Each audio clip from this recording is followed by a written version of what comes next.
Om yo brahmanam vidadhati purvam yo vai vedanscha prahinoti tasmai tamha devamatma buddhi prakasham mumukshurvai sharanamaham prapadye. Om Shanti Shanti Shanti. Om Namo Brahmadibhyo Brahma Vidya Sampradaya Kartribhyo Vamsharishibhyo Mahadbhyo Namo Gurubhyaha Sarvopaplavarahitah Prajnanaghanah Pratyagartho Brahmaivahamasmi Brahmaivahamasmi.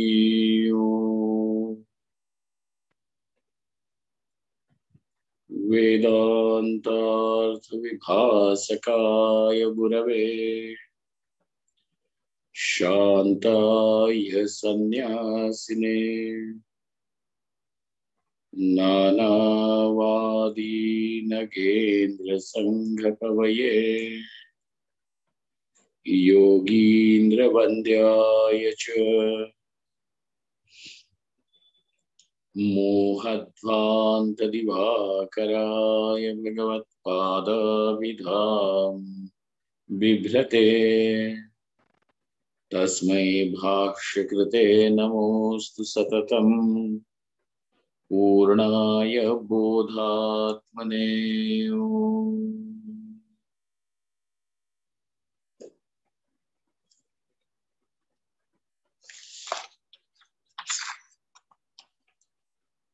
न जायते म्रियते वा कदाचित् नायं भूत्वा भविता वा न भूयः अजो नित्यः शाश्वतोऽयं पुराणो न हन्यते हन्यमाने शरीरे. The question was, how does one say that this Atma is free from all modifications? And since your earlier argument is that this Atma is not known by people who consider this Atma, the self, to be either the doer or the experiencer. Those who conclude that I am the doer or I am the experiencer, wherever there is a doership and experiencership, that means presence of ignorance. Ubhautavna vijanitaha. So they do not know that this reality, the self, is free from this doership and experiencership. The reason for this was because this Atma is free from modifications. In order to conclude that I am an experiencer, I am the doer, some form of modification has to be seen. I am feeling cold. So I'm experiencing cold, which means that there is some change, and that in that change, earlier I was not experiencing cold, now I am experiencing cold. Thus, I am an experiencer claiming the experience of feeling cold, which means there is a change, there is a modification. And unless and until there is this modification, The experiencership, the doership cannot be justified.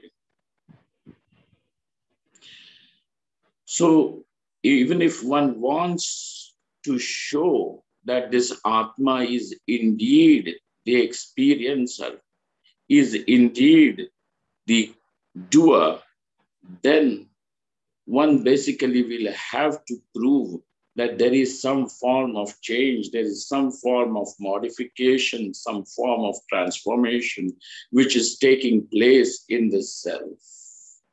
Only then one will be able to substantiate his claim that I am the experiencer, I am the doer. And now look at this. Other than this, there is the doership and experiencership. There is nothing like ego. And all the problems, all the misery is centered only on this. My existence is already free from this doership and experiencership.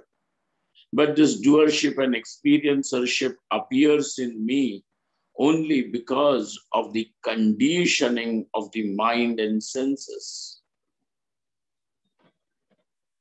It is a conditional thing. It is a conditional expression. If the condition is not there, then that is not what I am going to be. This is not what I will be. So something which is due to a condition, due to some reason, when that reason is removed, is eliminated, when that nimitta is not there, the naimittika will also not be there.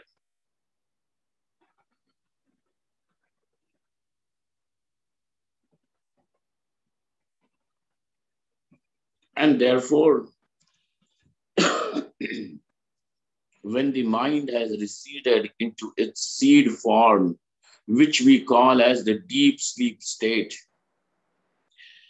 absence of ego, absence of the world, absence of objects, absence of all this is seen. And therefore, that which illumines even the absence and presence of everything is this pure awareness.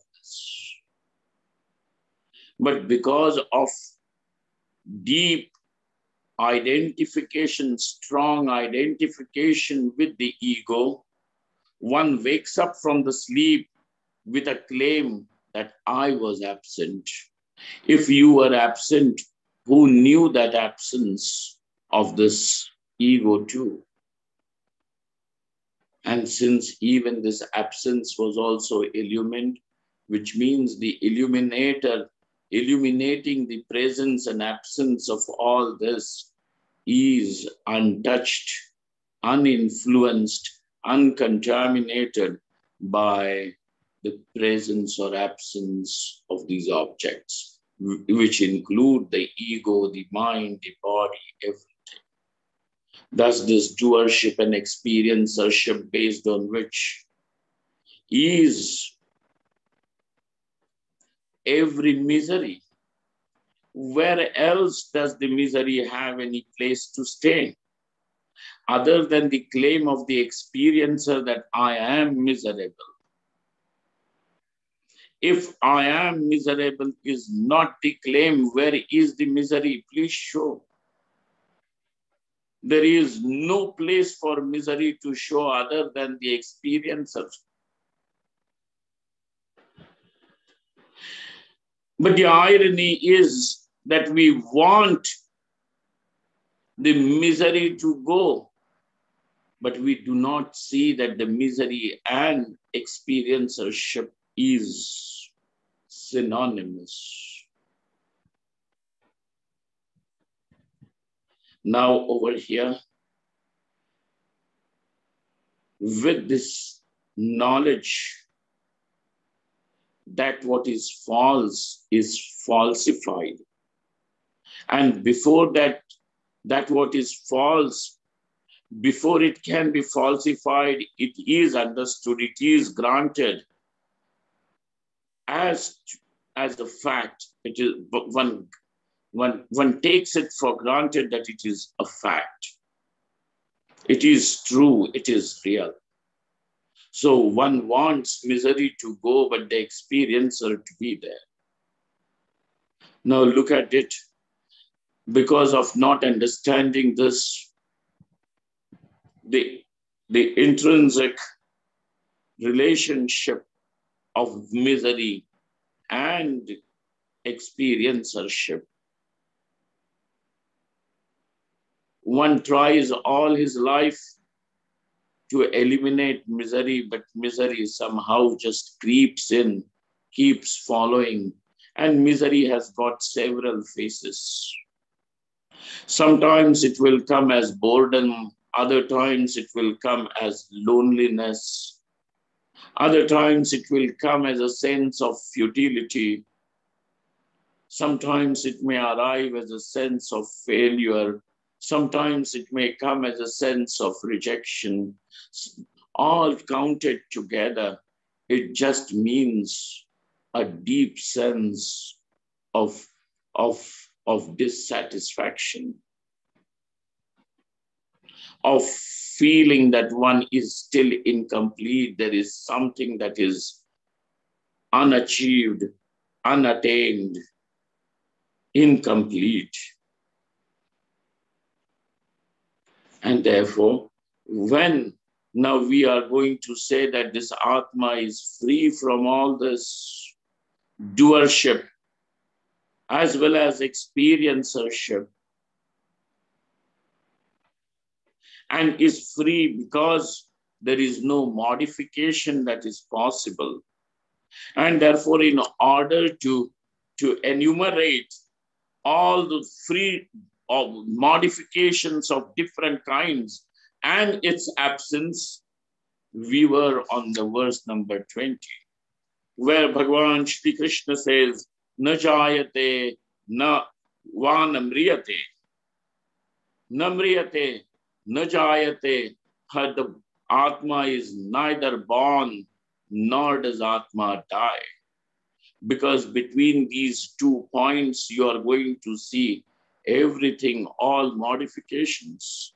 Najayate, and by birth, just don't even consider birth means coming out of the womb, because the birth would also mean somewhere that even arriving in the mother's womb, the seed and the egg, both of them coming together. Najayate, namriyate va kadachan. Ayam bhutva bhavita vanabhuyaha. And being there, Atma never becomes subject to absence. Because your claim is going to be, if something is there, then its absence is also guaranteed. If the table is here on my right-hand side, its absence is there on my left-hand side. Similarly, if Atma is there, which means there is also absence of Atma. Being there is not, Atma does not have any absence at all. And therefore, those objects which are objects in time and space will have their adversary, absence as their adversary. The pot is there, and once when the pot is broken, absence of pot is going to be there. Pot and the absence of pot. The prior absence of pot will be cancelled when the pot is created. And now, when the pot is broken, the posterior absence of pot will be there. When you say pot is there, and then you are also going to say pot is absent in the cloth, Ghate pataha nasti. Pate ghataha nasti. Ghato nasti. It is absent, anyonya bhava, mutual absence. But or even absolute absence. None of these absences can be associated with Atma, with the self. And therefore, being there, there is nothing like that. Again, the Atma may become absent. No, sir, never ever. There is no form of absence that can ever be associated with Atma. And therefore, furthermore, Ajaha. Aja means unborn, is unborn, uncreated. Nityaha, and Nitya means eternal, timeless. That is going to be the difficulty. Show us a time when Atma has come into existence. If Atma can be shown at some point of time, we are ready to accept Atma is there. But Atma is present at every point of time, and in fact, time is only a point in Atma. And you are searching for this Atma in framework of time. Time is something that appears in the self. And for time to exist, you will require 2 points. Movement from one point to the next point is called, and that movement between two is time. And those 2 points are I and that what is not I. I, if this I is considered to be this man, this body, I is here and the table is right across. There is another point, and therefore now movement is possible between these 2 points, and therefore you can calculate time. It would take just 2 seconds or 1 second to reach my chair across. Time can be calculated. Now here is time. Time will be between 2 points. And what are those 2 points? Finally, those 2 points are I and that what is not I.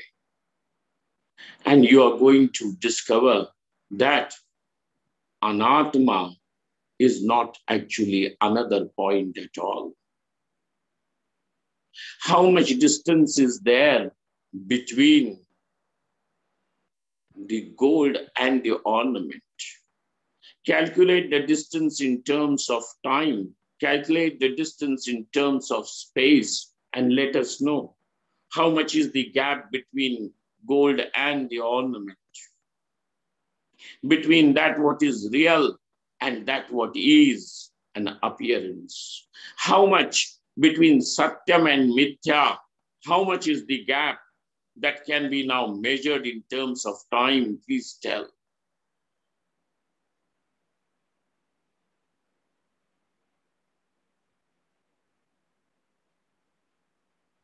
Because gold is real and ornament is only an appearance on the gold.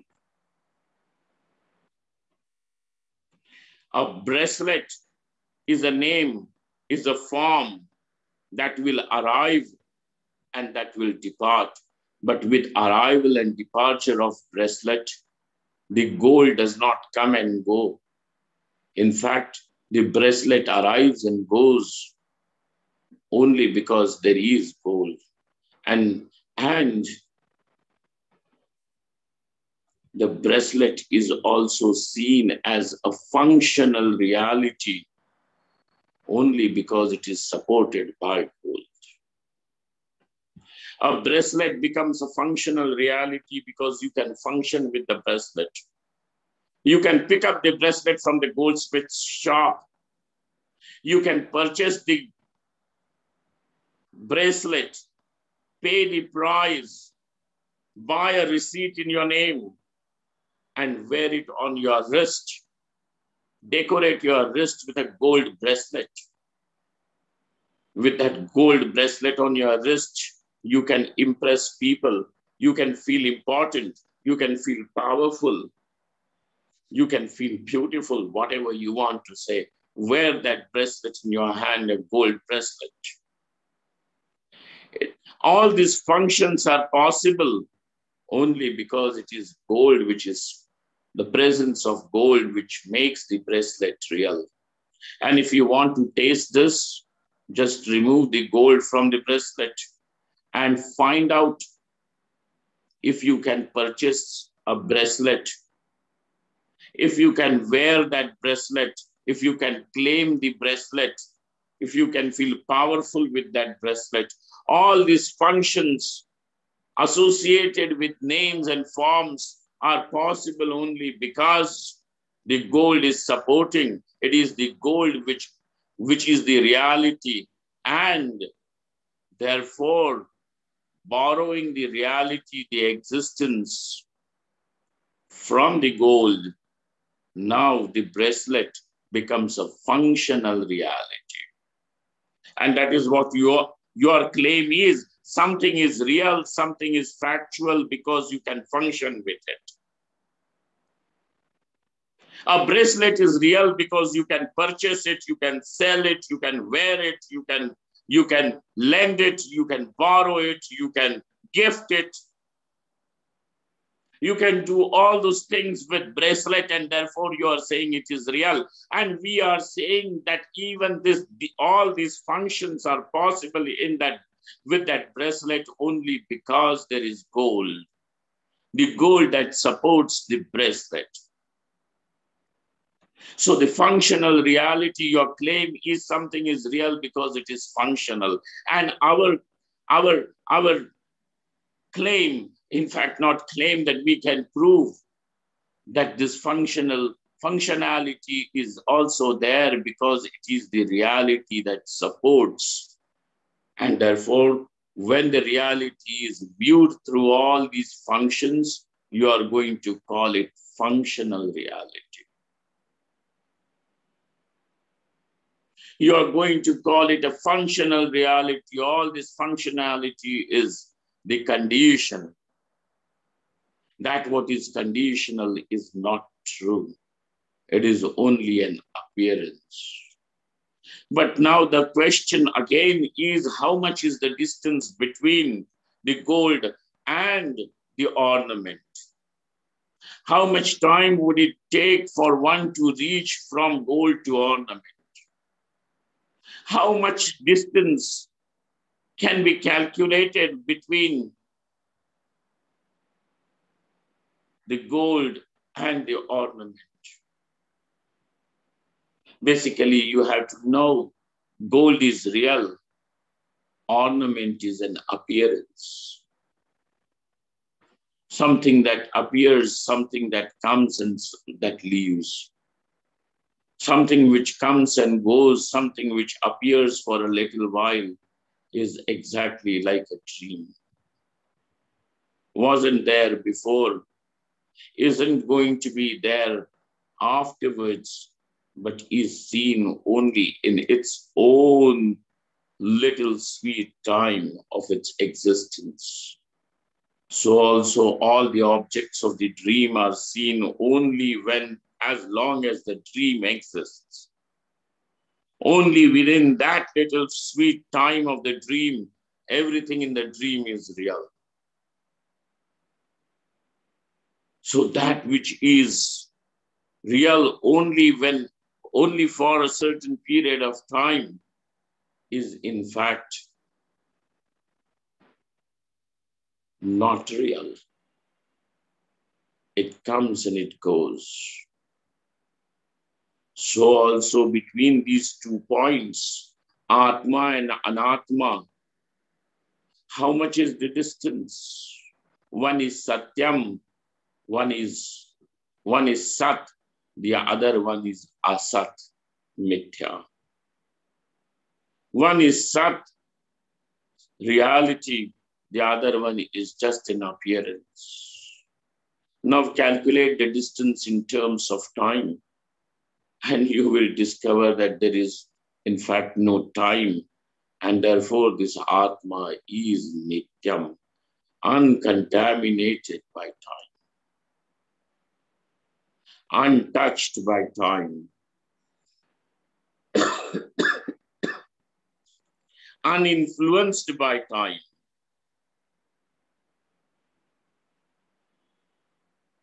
Something is influenced by time, which means there is a seed. Now the seed, in contact with moisture, swells, germinates, grows, becomes a sapling, becomes a tree, and now that tree grows into fruits and flowers, everything.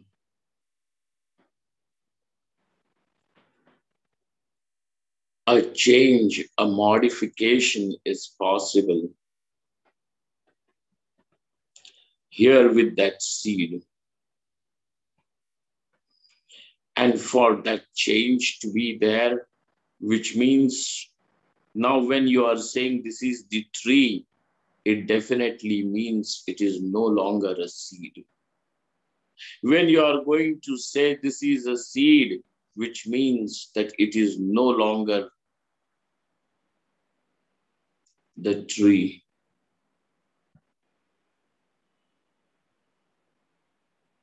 That is what is the change. That is what change means.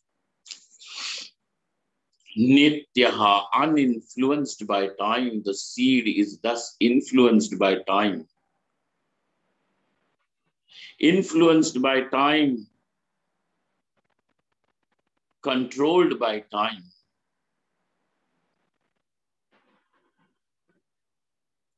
And when we are controlled by time,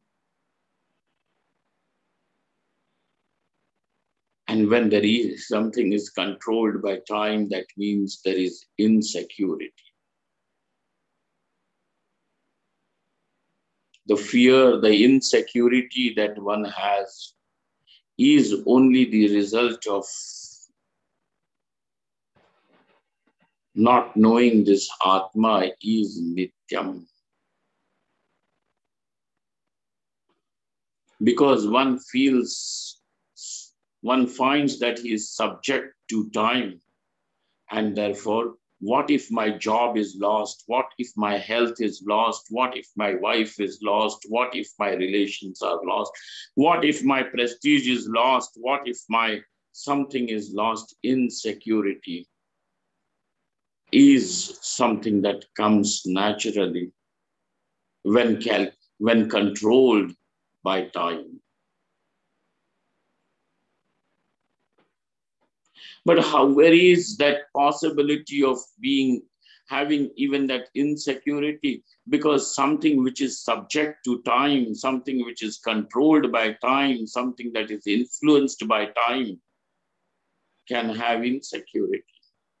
But this I, the self, is free from insecurity because is uninfluenced by time. Even time is also just another appearance. How can this time now ever have any influence over its own being? How can the ornament harm the gold or change the gold? What can the ornament do to the gold? If, according to you, the ornament does something to the gold, you are wrong. Because before the ornament arrived, it is gold. Even when the ornament is there, it is gold. And after the ornament is destroyed, it is still gold. It is not that before the ornament was born, it was copper. And because the ornament has arrived, it has become gold. And after the ornament has left, now it has become steel.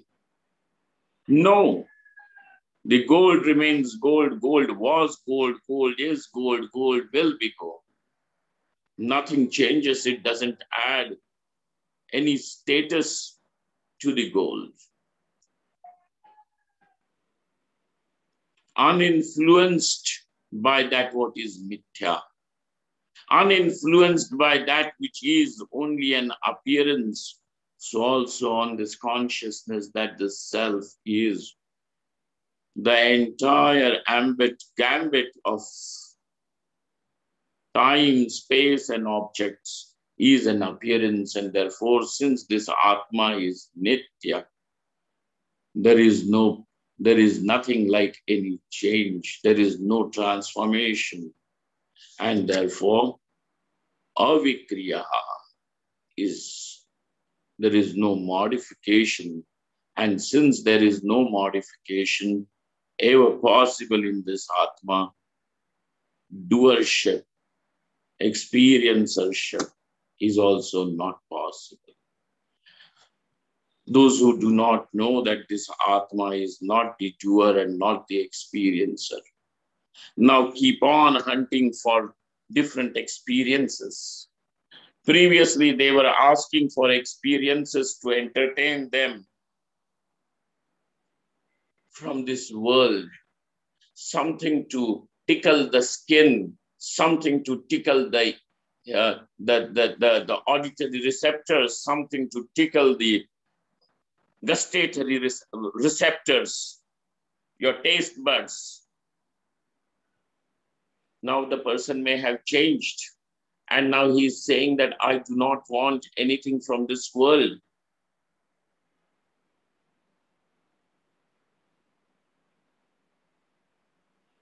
Sensory pleasures is not what I want, and if I want to experience something, I want to experience God. Now he wants to experience God. And that means that you still acknowledge that you are the experiencer. Know yourself to be free from this experiencership, and there you will discover that the self is itself God.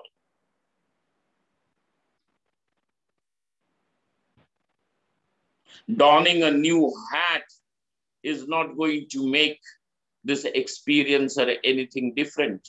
At the end of the day, you are still an experiencer. Even when you have, from secular pursuits, you have become special spiritual pursuits, experiencer demanding spiritual experiences. Ajo nitya shashvatoyam purana. And because of all these reasons, there is no modification ever possible. Since there is no modification, this Atma is not even the doer or the experiencer. Now, every kind of command is applicable only to the doer. Because since I want to experience something, you will be told, do this, don't do that. Do this, don't do that. The diktat of do's and don'ts is applicable only where there is this doership. He who has discovered himself to be free from this doership, even the diktats of do's and don'ts are not applicable.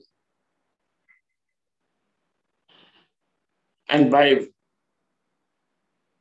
that freedom, what one means is that this appearance of doership, experiencership,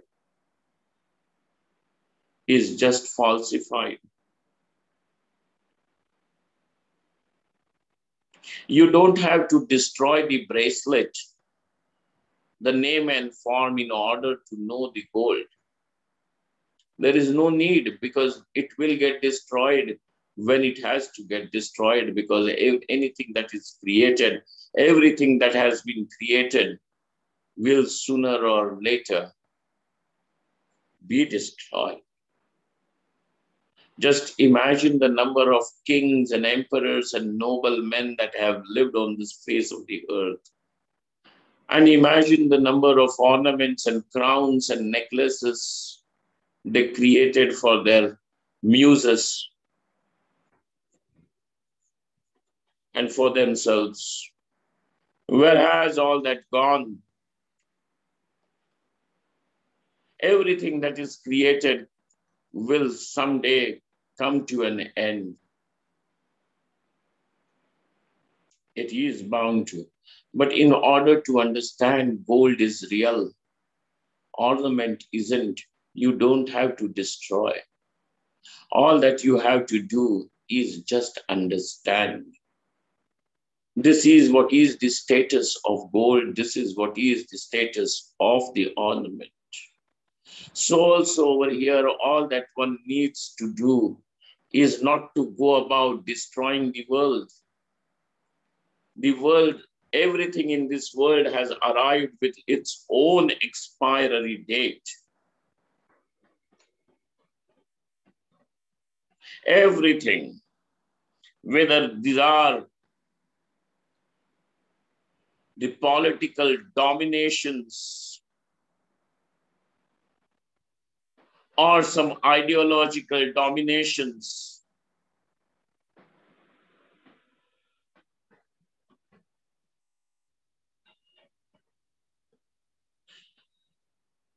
geographical boundaries defining nations, states, all these things will change, will be destroyed. You don't have to do anything. All that you presently have to do is just simply understand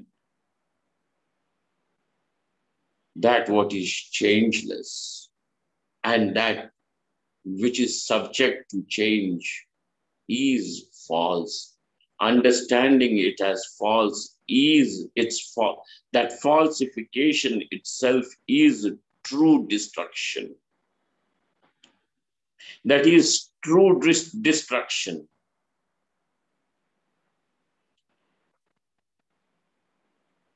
Just understand its falsification, its falsehood, its status of being an appearance against vision of this Atma, the self, the I. We are not even talking about this I as this body, as a man, as a woman. We aren't talking even about this I as some sort of collection of memories. We are not even talking about this I as conscious, subconscious mind.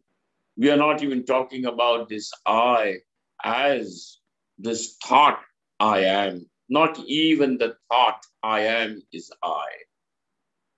The self which is beyond, but the thought I am without any association of ideas, etc. to it is the closest pointer to the self. This self is Brahman, is that which is the very support, substratum of all the names and forms. Infinite. And this infinity is not calculation. This infinity means something which cannot be grasped by the thought, because infinity which can be grasped, which can be understood by the thought, will not be infinity at all, because the thought by itself is something finite.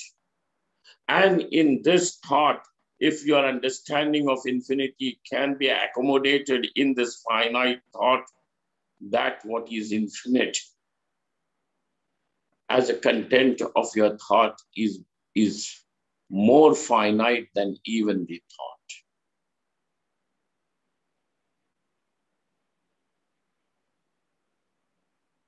And therefore, this nahanyate hanyamane sharire. Arjuna, no, this is what is the self. Now please show what is it that you should be anxious about, or what is it that should be called as the cause of misery? Atma or Anatma? Anatma cannot be the cause of misery because it is only an appearance. Atma can't be because Atma by nature is Ananta Ananda Swarupa. Where is there any space for misery? And therefore, misery has got only one space in which it lives, and that is in ignorance, not knowing what is this Atma. Hence, everywhere you are going to discover Shri Krishna Bhagavan saying, no, no, no, no, no, this Atma. There is no demand that one should have faith and believe. Sir, you will require belief where you fail to know. Belief is a replacement for knowledge, but it is a very cheap substitute.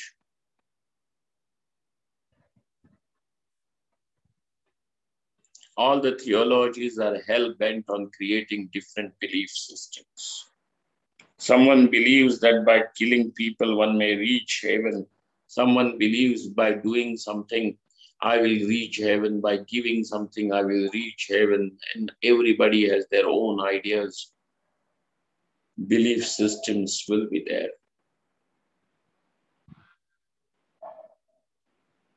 The Veda is not over here to tell you to create any belief system, to give you a little consolation, a little confidence to live your life. Oh, we are not worried about providing you, exporting any consolation, any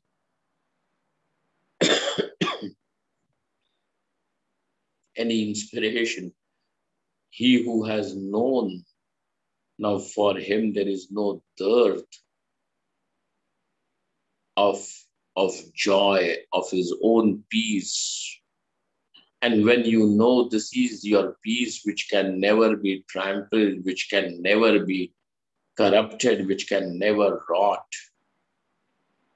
which can never be stolen, which can never be robbed.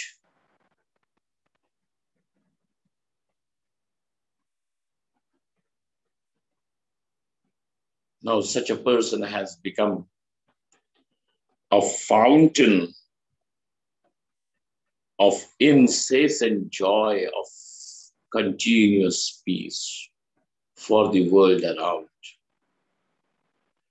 Everybody in this world is just thirsty for that little peace, for some little, for a little joy. And here is someone who has opened the doors of his treasure and is asking people to take it away as much as they want. The joy, the peace, take it as much as you want. And therefore only such a person, only this Brahmajnani is in true way the shelter for this humanity.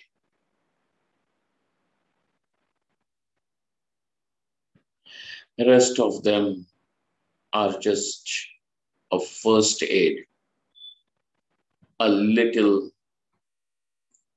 temporary relief, a little respite. But this knowledge alone is the real shelter for all.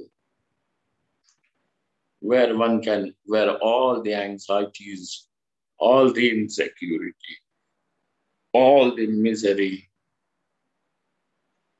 can be dissolved. And therefore, Arjuna, no. This is what Bhagavan Shri Krishna is also saying. In the next verse, he says, Veda vinashinam nityam. Veda vinashinam nityam.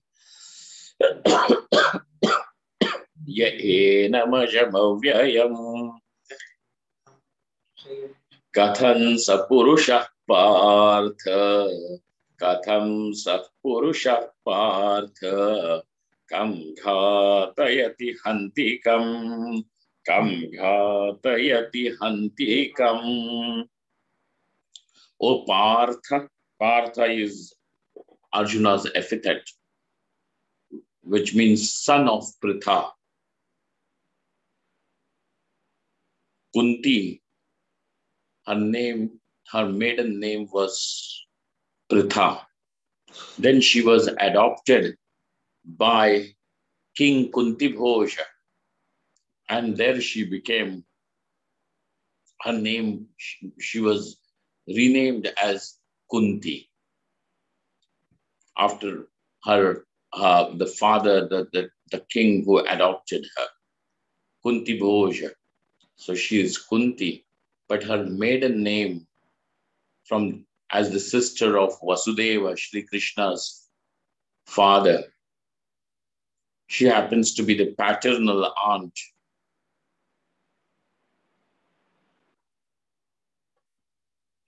of Shri Krishna. And by that, Arjuna is the cousin of Shri Krishna.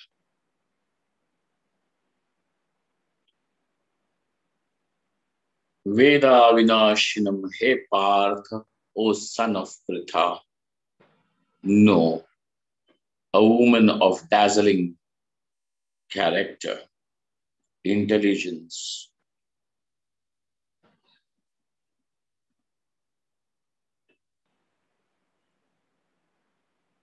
unparalleled fortitude, courage is Kunti. In fact, I feel people should really read Mahabharata. And when reading Mahabharata, they should pay attention to all the women characters for that. Because sometimes I feel that these women are the real heroes of that whole epic. Whether it is Kunti, Gandhari, Draupadi, Subhadra, all of them.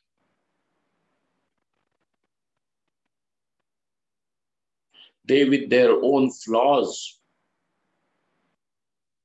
And none of these characters of Mahabharata is free from any flaws.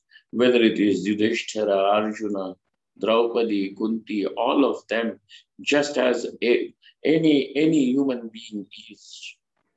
They also display an array of emotions, of their own mistakes. They are ready to pay for their mistakes. And they have to. Everyone has to. But all these characters are truly great. And therefore, when Shri Krishna says, you are son of Pritha, son of Kunti, that itself is a star on his, what do they call, a medal on his chest, just to be a son of a woman like Pritha. So, hey Partha, no. Veda, no. So, Veda over here is a word. No. Veda vinashinam nityam. Know this At enam prakritam. Know this Atma to be avinashi, indestructible, nityam, eternal, Ajam, unborn. Avyayam. Avyayam means, what do they call? Yasya vyayam na vidyate. Something that is which is free from deterioration. Which is free from deterioration. Ajam, avyayam. So avyayam means that. So he who knows, hey Arjuna, O son of Pritha, kathan sapurusha partha, kam ghatayati hantikam. How can that person kill or instigate others to kill? This is the word meaning of this verse. We have to dwell for some little time in order to really understand how far these words are capable of taking us. And as I have said it before, that one must travel with these words as far as these words can take you. Don't be satisfied only that you have heard something and then it is done. No, let those words do their job of leading you to where they have to be. So let us dwell on this verse for a little while. But we will be able to walk only that much as one has the capacity to walk. One will be tired. But nevertheless, if you are tired, rest. Next day morning, walk again. Continue your journey. That is what the Veda says. Charaiveti, charaiveti. And when you have arrived at your destination, you don't have to be told you have arrived. Because your arrival itself will become self-evident. Let us go by this verse, dwell on its meaning for a little while when we meet next. Thank you very much. Om Purnamadaha Purnamidam Purnahat Purnamudachyate Purnasya Purnamadaya Purnameva Vashishyate. Om Shanti Shanti Shanti. Shankaram Shankaracharyam Keshavam Badarayanam Sutra Bhashyakritau Vande Bhagavantau Punah Punaha Ishvaro Gururatmeti Murti Bheda Vibhagine Vyomavadvyapta Dehaya Dakshina Murtaye Namaha. Thank you all. Thank you very much.